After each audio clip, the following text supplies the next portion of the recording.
श्रोता प्रेमियों, मैं राम सागर शास्त्री आप लोगों के समक्ष एक प्रसंग रखने जा रहा हूं। शिव महिमा। देखिए, शिव के तेज पुंज को अग्निदेव ने कबूतर बनकर गंगा की धारा में डाल दिया, जिससे गंगा के तट पर कार्तिकेय का जन्म हुआ। नंदन वन से कल्प वृक्ष लाकर पार्वती ने उस वृक्ष से एक कन्या की याचना की, जिससे अशोक सुंदरी का जन्म हुआ। पार्वती जी ने अपने महल के द्वारा गणेश जी को उत्पन्न किया। शिव ने उनका सिर काटकर हाथी का सिर जोड़ दिया, तो उनका नाम गजानन हो गया। गणेश, कार्तिकेय और अशोक सुंदरी के अतिरिक्त शिव पार्वती की और भी संतानें थीं। देखिए, जब सती जी ने दक्ष की यज्ञ में अपने शरीर को भस्मसात कर दिया,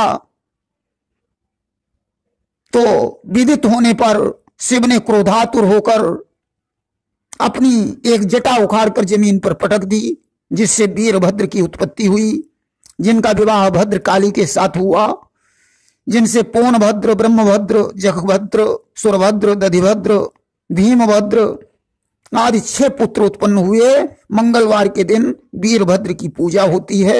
इनका वाहन सब बताया जाता है।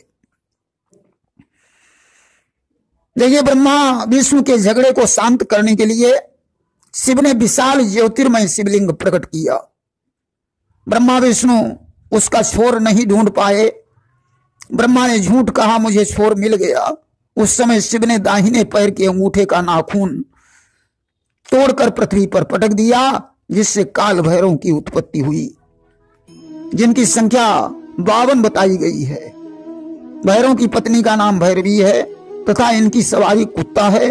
रविवार के दिन इनकी पूजा होती है। एक बार सप्त ऋषियों ने शिव का तेज पुंज एक पत्ते पर रखकर अंजनी के कान में डाल दिया, जिससे हनुमान जी का जन्म हुआ। एक बार भगवान शंकर कहीं जा रहे थे और देवराज इंद्र इनका दर्शन करना चाहते थे। इंद्र ने शिव को रोका, परंतु वे नहीं रुके, तो इंद्र ने शिव के ऊपर अपनी गदा चला दी। शिव ने तीसरा नेत्र खोला, जिससे आग की लपटें निकलने लगी। इंद्र उस ज्वाला में जलने लगा। शिव की प्रार्थना की। शिव ने वह ज्वाला बटोर कर समुद्र में डाल दी, जिससे एक जालंधर नामक राक्षस उत्पन्न हो गया। उसने कालनेमी की पुत्री वृंदा के साथ विवाह किया और अंत में भगवान विष्णु की सहायता से शिव के द्वारा मारा गया। एक बार शिव पार्वती के सहित एक सरोवर में स्नान करने गए। जल विहार करते समय इनका तेज पुंज स्खलित हो गया। इन्होंने उसे पत्तों पर रख दिया, जिससे 5 कन्याओं का जन्म हुआ। जया, विषहरा, शामलिवारी, दोतली और देव। एक दिन शिव जब इन कन्याओं से मिलने गए, तो पार्वती जी भी पीछे पीछे गईं। वे कन्याओं को मारने के लिए तत्पर हुईं। शिव ने मना कर दिया और कहा, श्रावण शुक्ल पक्ष पंचमी को इन कन्याओं की पूजा करने से सर्पदंश का भय नहीं रहेगा। इनकी पूजा दोनों पंचमियों को होती है। एक बार शिव या पार्वती के मस्तक के तेज से एक पुत्री का जन्म हुआ, जिसका नाम ज्योति या ज्वालामुखी पड़ा। तमिलनाडु में आज भी उनकी पूजा होती है। एक बार कद्रू ने मिट्टी का एक पुतला बनाया, जिसके ऊपर शिव का तेज पुंज गिरा और मनसा देवी का जन्म हो गया। इन्हें पार्वती की सौतेली पुत्री माना जाता है। मनसा देवी का एक नाम जातकारु भी है तथा इनका विवाह जातकारु मुनि के साथ हुआ, जिससे आस्तिक मुनि की उत्पत्ति हुई। सर्पदंश का इलाज इन्हीं के पास है।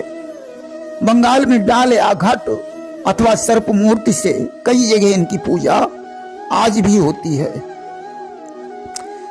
एक बार भगवान शिव ने विष्णु से मोहिनी रूप दिखाने को कहा। मोहिनी रूप देखकर शिव का तेज पुंज स्खलित हुआ।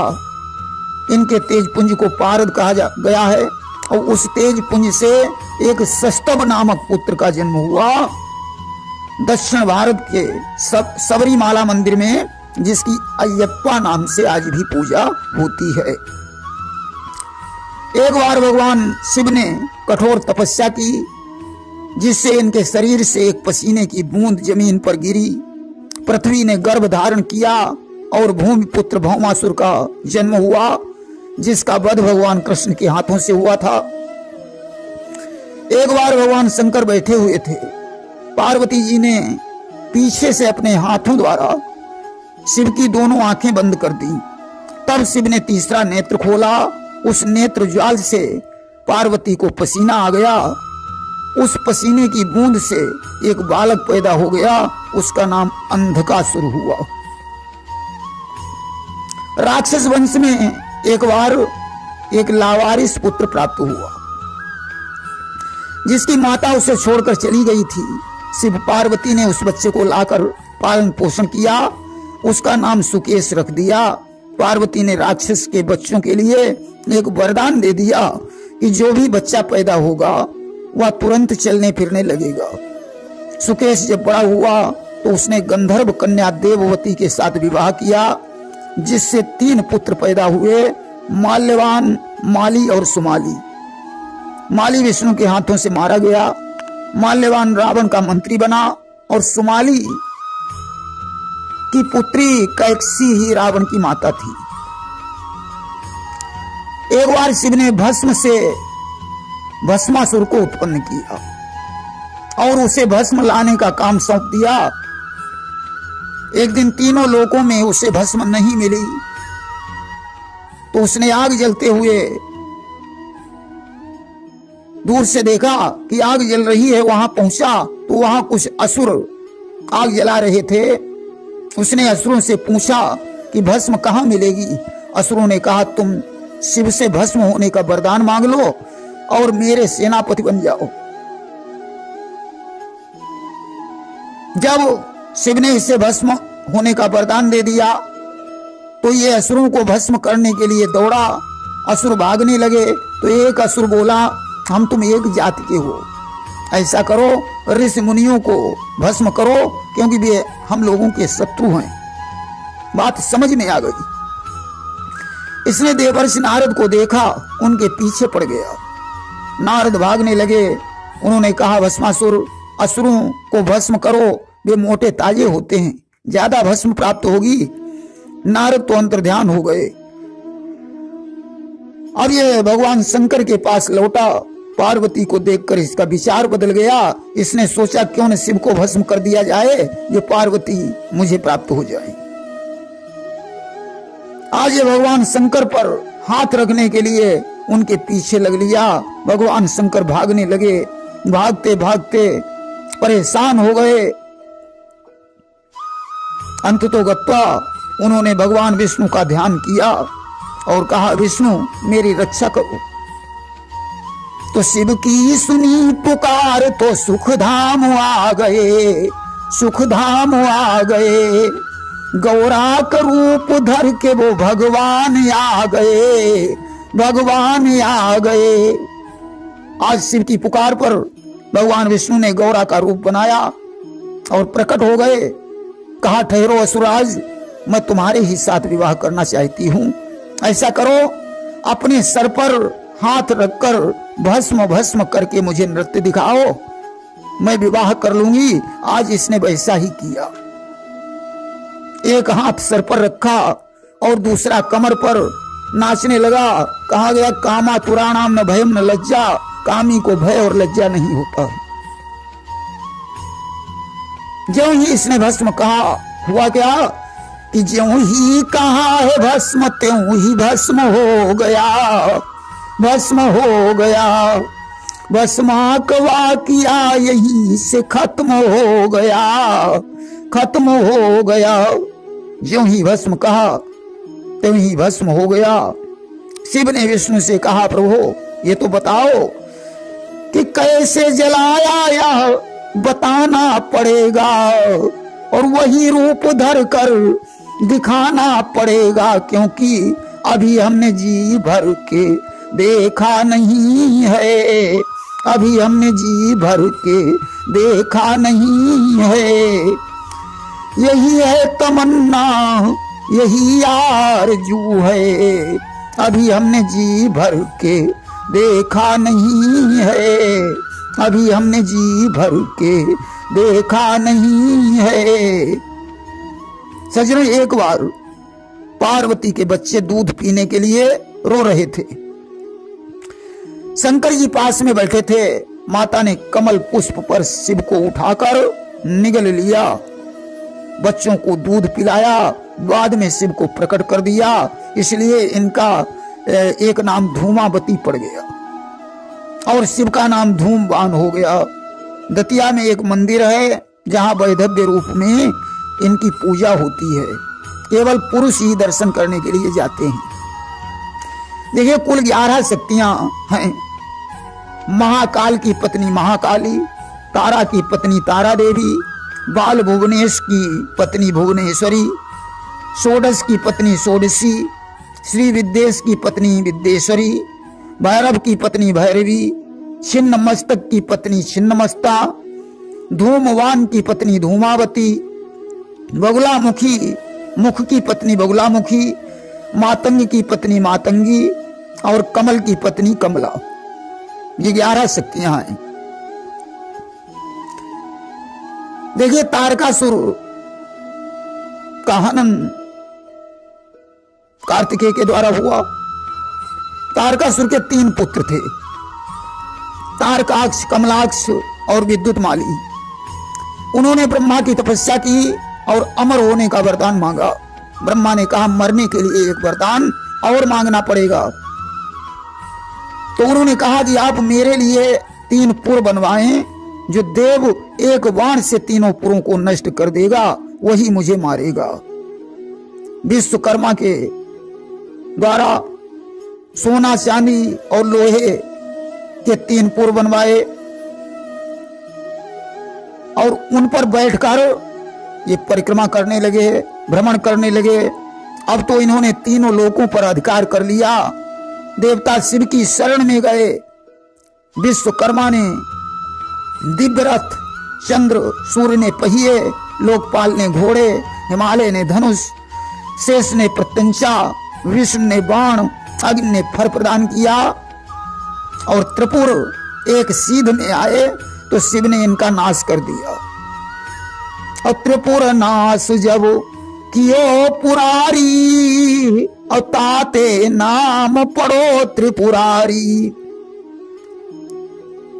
इन्होंने ब्रह्मा से कहा था कि हम इन पुरों में बैठकर पृथ्वी आकाश में घूमते रहें, 1000 वर्ष बाद एक जगह मिलें, उस समय हमारे तीनों पुर मिलकर एक हो जाएं। आज वही समय था। शिव ने इनका संहार कर दिया। त्रिपुर संहार करके भगवान शंकर का नाम त्रिपुरासुर। त्रिपुर संहार करने के बाद भगवान शंकर का एक नाम त्रिपुरारी पड़ गया। देखिए, महिषासुर का पुत्र गजासुर था, जिसने इच्छा मृत्यु का वरदान मांग रखा था। देवताओं को सताया। शिव युद्ध करने गए, त्रिशूल में छेद कर सूर्य की तरफ लगाए रहे कई 1000 वर्षों तक, परंतु नहीं मरा। उसने कहा, मैं एक शर्त पर मरूंगा, यदि तुम मेरी शर्म अपने विवाह में पहन लो तो मैं मर सकता हूं। आज शिव ने उसकी शर्त स्वीकार कर ली। गजासुर शिव के हाथों से मारा गया। देखिए, भस्मासुर के वंश में एक दैत्य हुआ था, गयासुर। उसे तपस्या में यह वरदान मिला था कि जो तुझे देखेगा या स्पर्श करेगा वह यमलोक न जाकर विष्णु लोक जाएगा। अब तो यमलोक खाली हो गया। यम त्रिदेवों के पास में गए। ब्रह्मा ने गयासुर से कहा कि तुम परम पवित्र हो, देवता तुम्हारी पीठ पर यज्ञ करना चाहते हैं। उसने कहा, ठीक है। सभी देवता बड़ा सा शिला उसकी पीठ पर रखकर यज्ञ करने लगे। विष्णु ने वरदान दिया, यह स्थल आज से गया के नाम से प्रसिद्ध होगा। यहाँ पिंडदान और श्राद्ध करने से आत्माएं नहीं भटकेंगी। उनका उद्धार हो जाएगा। देखिए, एक बार देवर्षि नारद ने कामदेव को जीत लिया। उन्होंने विष्णु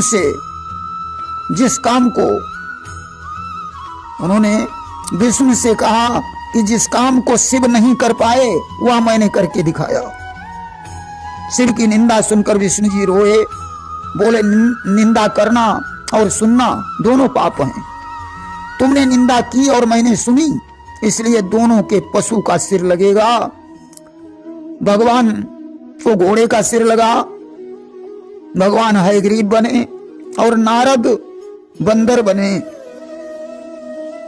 नारद विष्णु को शाप देने के बाद जब चंद्रभागा नदी के तट पर तपस्या करने लगे, जहां भगवान के सिर पर शिवलिंग है, वहां तपस्या करके पाप मुक्त हो गए। एक बार काशी के मणिकर्णिका घाट पर स्नान कर विष्णु ने 1000 स्वर्ण कमलों से शिव की पूजा की।